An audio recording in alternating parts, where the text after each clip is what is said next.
Halo Sobat Goib, ya kayak tabang data kalau kayak gitu. Iya. Halo Sobat Goib, Ganti. kita kembali lagi nih berdua lagi. Lagi-lagi. Mbah. Ini Mbah libur lagi, praktek jadi libur lagi. Gara-gara sakit lagi. Ini mah cuma gimmick doang dia Iya, biar iya. nggak ikut. Kayak ini kayak strategi Mbah biar nggak ikut syuting ini mah. Udahlah kita lupain Mbah itu. Iya, iya. Jadi kita berdua nih kita ambil alih lagi. Iya. Kita ambil alih lagi nih. Oh. Karena berhubung praktik libur, jadi hari ini kita akan lanjutkan semacam libur jilid 2 ya. Praktiknya Mbah. Bukan 3 periode. 3 periode. Tapi Apa masih ini? jilid 2 ini. Ya, jilid 2 masih jilid 2. Kita bakal bahas mengenai apa arisan capres cawapres di KPU iya, yang semalam kemarin tuh. ya. Iya, Semalam. tadi malam Tadi malam ya. kebetulan. Masih hangat nih. Kebetulan saya juga hadir langsung di sana hadir, bareng iya. sama Mbah. Makanya itu dipertanyakan. Padahal saya juga pulang malam juga, Mbah juga pulang malam. Tapi kenapa Mbah doang yang masuk hari ini gitu. Kesaktiannya perlu diragukan ya, Mbah. Tapi kalau ngomong di pasca pengundian itu yang menarik itu pembahasan mengenai pidato dari para paslon. Oh iya, ya pidatonya. Sebelum itu kalian juga udah pada tahu kan pasangan-pasangan yang akan bertanding di Pilpres nanti itu udah dapat nomor urut Nomor gitu. urutnya iya ya. Yang pertama itu Anies Muhaimin itu nomor urut pertama. Satu. Nomor Oke. 1. Itu singkatan dari Amin. Amin. Lalu yang kedua itu ada Prabowo Subianto dengan Gibran Rakabuming Raka. Itu di nomor urut 2. Lalu yang ketiga nih, Yang ketiga. Tiga gini. Oh bukan gini. ya? Bukan begini. Bukan. Oh, yang ketiga itu Tiga itu ada Pak Ganjar Pranowo dengan Dengan Mahfud Mahfud MD yang merupakan dari partai pengusung PDIP. PDIP. Tapi yang semalam ini yang menarik itu Apa kira-kira yang hangat tadi malam dari perdebatan setelah mengambil nomor urut itu apa saja? pidatonya pastinya. Pidatonya, oke. Apa kira-kira? Siapa yang duluan pidato berdasarkan nomor urutnya? Iyalah Iya, pasti. iya. Pidatonya Yang paling menonjol siapa kira-kira? kalau di antara itu tiga ya? ini nih ya, ibarat kata yang paling menguasai panggung tuh cuma 2 orang. Siapa tuh? Satunya lagi tuh kayak nggak diharapin tongkrongan. Oh, siap. Yang pertama kita bahas nih satu-satu nih. Yang pertama itu mengenai pidato Amin. Amin ya nomor urut 1, oke. Nomor 1 tuh Amin. Dia menyinggung soal masalah fair play. Oh, Bukan coldplay, tapi fair play. fair play. Mengenai konsultasi politik di 2024 nanti itu. Dia membahas mengenai pihak-pihak instansi kayak misalnya KPU, Bawaslu dan lain-lain itu harus netral. Netral ya, Tidak sebagai boleh penyelenggara ada kecurangan ya, betul. dan lain-lain. Lalu yang kedua itu juga menyetujui apa yang ucapan yang nomor 2 itu ya Prabowo menyetujui menyepakati apa yang disampaikan oleh nomor urut nomor 1 itu 1. tadi ya. Oke. Tapi di momen itu tuh yang paling menarik ketika menyepakati itu ada suara gema-gema Amin. Amin. Gemuruh amin ya. Amin.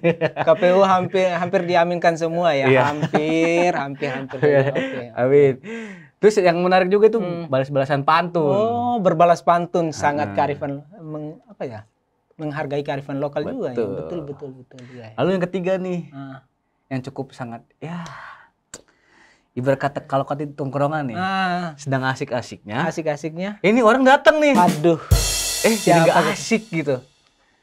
Seharusnya Ganjar Pranowo itu harus bisa menjadi diri sendiri gitu. Ya, biar lebih apa enjoy ya menampakkan dengan diri betul. tanpa ada teks itu seakan kayak pidato titipan.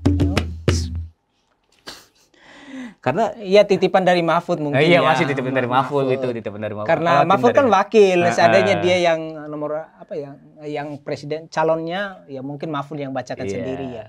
Titipan. Soalnya itu tendensius banget. Oh iya gitu. Ke salah calon. Oh, nggak asik jadinya ya? Iya jadi nggak asik tuh. Tapi ya itu jadi kesan yang semalam didapat tuh ya. Apalagi Twitter tuh. Iya. Kayak yang paslon nomor 3 ini kayak orang yang paling asik di tongkrongan gitu. Tapi ramai sih. Iya, ketika 1-2 itu seru, tiba-tiba yang ketiga pidatonya seperti itu menjadi ya kayak merusak suasana ya. gitu. Padahal kita harus menikmati ini sebagai ajang yang ya take off lah untuk pertarungan, harusnya dinikmati semaksimal mungkin sih. Tapi ini juga menjadi catatan juga bagi pihak paslon nomor 3 nih. Nomor 3 ya Kalau catatan nih. seperti ini terus ya, ini juga nanti akan berdampak kepada elektabilitas dia Ya, juga. Itu bisa berimplikasi kepada betul. kekalahan di depan mata PDIP kalau seperti ini terus. Karena masyarakat tuh menginginkan yang beradu gagasan tapi dengan Ya, sopan santun, tanpa tidak ada tendensi kepada salah satu calon gitu, dengan penuh riang gembira. ada gitu. arenanya sendiri ya untuk Iya. perdebatan-perdebatan ide dan lain sebagainya nanti ya. Oke, tapi sebagai pidato-pidato politik ya wajarlah disampaikan berdasarkan ya lebih kurang drama 3 bulan itu berhentilah sampai di sini kayaknya. Iya, harusnya seperti itu. Tapi semalam dilanjutkan lagi dengan pidatonya itu. Apalagi menyeret ada tuannya juga di situ ya. Iya. Aduh. Mestinya tidak di depan tuannya ya. Oke. Ngomong-ngomong nih, Bul, sedang rame nih di aplikasi X. Ramai tentang simbol-simbol nomor urut lah disesuaikan dengan ya tafsiran-tafsiran kultur gitu, bersamaan dengan gerak tubuh, gimmick, lain sebagainya. Iya, gitu. ada tuh tafsiran-tafsirannya, ada teori-teorinya juga bahkan ramai di Twitter. Tapi menurutmu gimana tuh nomor urutnya itu? Ya, Cocok nggak? cocok sih, itu sangat cocok ya. Kalau dilihat dari simbol-simbol itu ya, satu kan sudah merepresentasi sekali tuh dengan salam tauhid kalau kata anak-anak Twitter. Ya, betul. Yang kedua, kalau nomor urut 2 itu ibarat kendaraan ya, kendaraan roda 2 itu motor. Jadi harus seimbang, harus kiri kanannya disuplai oleh ya keamanan kiri kanan lah, untuk jangan sampai satu jatuh ke kiri atau ke kanan maksud saya kan. Disetirin oleh ya yang paling tangguh lah, karena kan khawatir diterjang angin ke depan ini akan ada turbulensi dan lain sebagainya ya. Bukan disetirin nama yang lain nih. Khawatirnya begitu sih. Oke. Lanjut. Kira-kira nomor 3 gimana? Kalau nomor 3 dianalogikan itu kayak kalau kendaraan ya, kayak bajai. Aduh. Itu kan agak semi gembung ya kan. Iya, yang sering banyak di ibu kota ini kan bajai juga ya. Iya. Tapi bajai itu nggak bisa masuk istana. Aduh, tantangan juga ya. Tapi bisa masuk istana. Iya. Kalau bantuan dari BNI. Aduh. Iya, tergantung. Bang, maksudnya itu bang ya, bang. Suplai anggaran untuk beli ban satunya lagi agar jadi roda 4 gitu. Biar tangguh. Suplemennya juga harus kuat ya kan, logistik juga harus kuat. Ini catatan untuk BNI nih, bantuin. Kalau bisa. Kalau ada strategi BNI, kayaknya bajai bisa masuk istana juga gitu. Bisa. Gitu Kalau tidak diganti sih. ya. Apanya tuh yang diganti? Bannya. Jadi roda 2 kan? Bannya. Gitu. Oke. Tapi ya kalau lihat dari kondisi yang semalam ya, ataupun dari kondisi yang beberapa bulan ini juga, tadi kan saya juga sudah menyinggung ya. Ini kayak dirasa-rasa ya. Kayak kalau kubu dari sebelah itu melihat akan kekalahan di depan mata gitu, karena segala cara dilakukan gitu. Betul. Apalagi SDM dan lain sebagainya sangat ya secara popularitas tim pemenangnya juga sangat kuat ya. Secara SDM dan lain sebagainya cukup mumpuni. Tinggal bagaimana melakukan manajemen sih sepertinya. Akan sangat fatal sih kalaupun ada blunder-blunder dari wakilnya calonnya sendiri ya. Betul. Itu hanya perlu introspeksi diri dari para calonnya aja sih kayaknya kalau betul. Nomor urut yang ini ya, kubu-kubu yang tengah ini ya.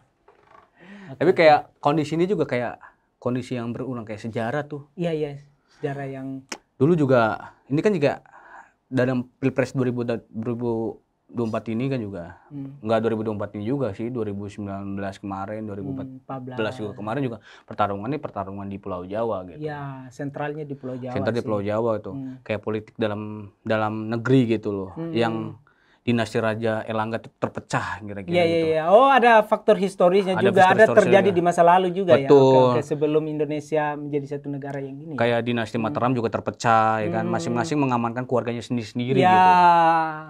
Ini tuh ibarat kata kayak kalau sekarang itu pertarungan dalam kotak. Kalau dulu pertarungan dalam dinasti. Dinasti Jawa. Di Jawa Timur juga Majapahit terpecah kan akhir-akhir masa jabatannya juga terpecah belah dua kan. Iya, betul. Kurang lebih seperti itu. Kalau sekarang juga kondisinya juga sama nih, serasa Hampir gitu. sama dengan kayaknya semacam lingkaran sejarah yang berulang ya. Iya. Tidak jauh dari ya titiknya di Pulau Jawa juga ya praktik-praktik begini ya. Betul. Apalagi sekarang pertarungan antara si yang dulunya di merah, sekarang tiba-tiba keluar kan. Ya, manuver Bapak itu tuh, tiba-tiba, Bapak ya, itu.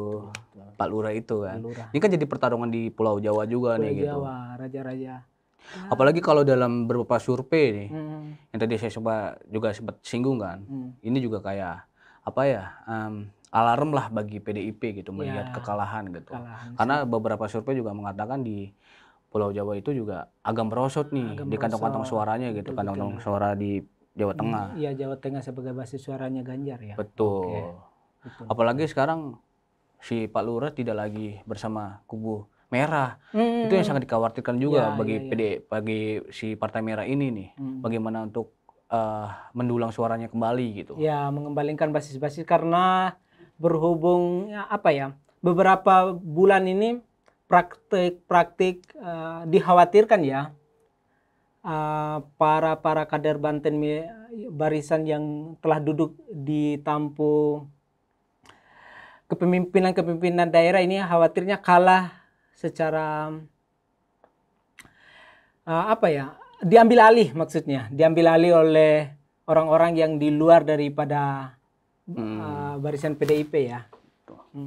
Boleh kemarin pidato yang pada saat minggu kemarin tuh ketum si merah itu kan juga berbicara mengenai demokrasi ya katanya. Betul. Jangan sampai demokrasi ini momen kecurangan terjadi lagi. Terjadi lagi. Itu yang menarik tuh, terjadi lagi. Terjadi lagi Berarti 2019 2014 itu ya biar masyarakat yang menilai, saya tidak bisa menjawab. Kembali ke masyarakat sih kalau soal itu.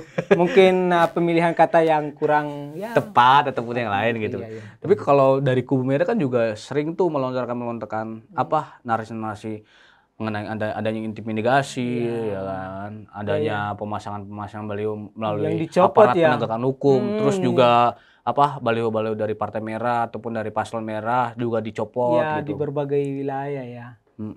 Tapi ada benarnya juga sih menurut saya, apalagi pemasangan masalah partai yang bermarkas di Kebun Siri itu tuh, itu kan masih banget ya. Kalau secara lihat data nih di putaran kemarin 2019 itu kan partainya nggak sampai 1%, bro. Seberapa ya? Iya, nggak sampai berapa. Kalau atau misalkan impact dari mengadopsi anak. Kita tidak tahu ya. Biar rakyat menilai sendiri apakah mereka akan dapat threshold itu atau gimana. Pada akhirnya anak muda dengan semangat anak muda itu ya sudah alamat tergerus lah sejak mengambil alihan itu ya. Tapi bentar, Bok. Itu menarik tuh masalah pemasangan apa baliho-baliho masif ya. Iya, partai yang bermarkas di Kebun Siri itu loh. Itu sangat masif di 34 provinsi loh. Sekarang gini, kalau secara logika nih, partai yang tidak 1%, itu logistiknya dari mana, Wok? Iya juga ya. Yang bisa masang baliho secara masif itu secara partai itu ya cuma Partai Merah itu PDIP lah. Iya, punya basisnya. Karena partai lama, ataupun PKS, basis kuat, grassroots dan lain-lain, ataupun PKS betul. kan. Tapi kalau punya akar rumput yang kuat ya. Iya, kalau PSI bagaimana? Akar rumputnya itu masih dipertanyakan. Iya. Sekarang kalau secara kalkulasi hitung-hitungan kasar real ya. Kalau satu baliho 50.000 dikali ribuan baliho yang tersebar masif di seluruh Indonesia, kira-kira berapa itu? Coba hitung aja tuh. 50.000 kali ya rata-rata 34 provinsi itu ya. Ya rata-rata mungkin 100.000 lah, 100.000 baliho lah. Itu kan bisa keluar duit berapa itu? Banyak banget. Itu partai yang belum lolos threshold ini punya anggaran sebanyak itu. Anggaran seperti itu kan masih dipertanyakan gitu. Iya, betul lah. Apalagi uang rokoknya juga ya. Oh iya. Negara.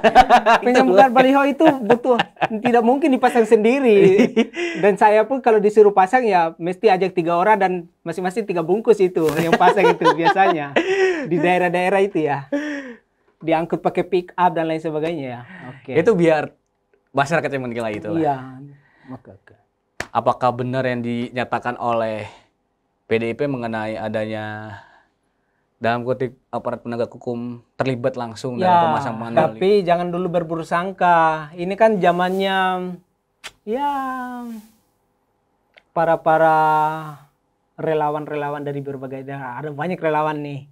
Jadi maksud Tapi kamu partai politik sekarang tidak berguna, tidak berguna. Saya tidak mengatakan itu.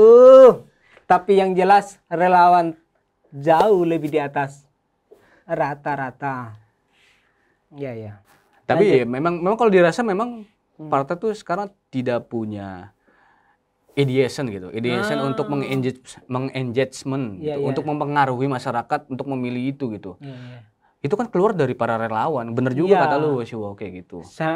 Pada akhirnya relawan yang speak up semua Betul. masalah-masalah yang seharusnya diambil alih oleh partai politik. Betul, harusnya tuh partai bisa meng-create gitu, Ya, padahal mengeluarkan tugasnya ide partai baru ya. gitu untuk mempengaruhi masyarakat untuk memilih. Tapi kenyataannya kan dalam 2 periode ini seakan-akan itu tidak ada gitu, tidak. Jadi malah bahkan disrupsi mengenai masyarakat berpikir kalau memilih partai sesuatu yang misalkan nih, memilih salah satu partai itu bisa berimplikasi kepada berdampak buruk kepada bangsa gitu. Itu kan harus bisa ditangkap atau bisa dijawab dari para partai politik yang ada di Indonesia ini. Sebagai gitu. representatif ya. Ini sih menurut Kita ya. opini kita gitu. Apa yang kita rasakan kayak gitu. Iya, dalam demokrasi kan memang partai politik itu salah satu komponen penentu juga dalam mekanisme. Tapi ada benar juga ya tentang relawan vs partai-partai politik ya. Jangan sampai di seluruh pelosok basis-basis partai ini diambil alih oleh relawan-relawan yang ya dukungannya mungkin besar. Tapi secara mekanisme yang ideal itu ya memang ini yang harus diambil alih oleh partai sih. Iya, yang tadi saya bilang itu, partai sekarang nih tidak bisa mampu meng-create gitu, meng-create ide baru gitu, untuk mengajak atau mempengaruhi masyarakat untuk memilih dia gitu. Karena kalau sekarang yang dilihat dari masyarakat umum tuh kayak partai itu menjadi barang langka yang bakal nggak mau disentuh sama masyarakat gitu. Padahal kan basis-basis daerahnya kan punya basis yang jelas sampai ke akar rumput ya di desa dan lain sebagainya ya. Jangan sampai berhijrah menjadi satu komponen relawan-relawannya tersendiri terpisah dari partai kan ini bahaya juga bagi akhirnya delegitimasi atas partai sebagai komponen penting itu akan terlaksana dan akan merosot. Itu kekhawatiran untuk ya partai-partai itu ya. Betul. Terutama yang memang basis-basis dahulu itu yang memang sudah pernah dipegang sama parpol. Iya, parpol. Jadi kalau misalkan nanti ke depannya nih seperti kondisi sekarang ini yang misalkan partai idamannya sosok politikus idaman dari partai itu terus tiba-tiba mangkir atau cabut dari partainya itu tidak menjadi masalah. Kalau misalkan parpol sendiri itu yang tadi saya bilang mampu mempengaruhi masyarakat untuk memilih. Jadi sekarang tuh bukan lagi kepada sosok. Iya, betul. Gitu. Harusnya itu yang menjadi tantangan para partai politik kita saat ini. Ya, membangun kembali image sebuah partai politik sebagai institusi itu harus digalakkan lagi. Jadi kalau misalkan Betul. ada yang cabut dari partainya itu memang misalkan yang kalau kondisi sekarang lah kita bisa tahu lah siapa yang cabutkan dari PDIP kan gitu. Itu jadi mempengaruhi elektabilitas partai sendiri gitu, harusnya betul. Gitu, dan juga tidak menjadi kekhawatiran dari partai sendiri. Jadi harusnya kalau misalkan ada politikus yang memang memang bagus tapi dia tidak setia dengan partai, kan partai bisa meng-create lagi kader yang bagus juga yang sama seperti yang sudah dia usung dan lain-lain. Ya, betul. Mestinya memang partai politik sebagai ruang sumber ide dan gagasan demokrasi itu harus memang dibangun ya.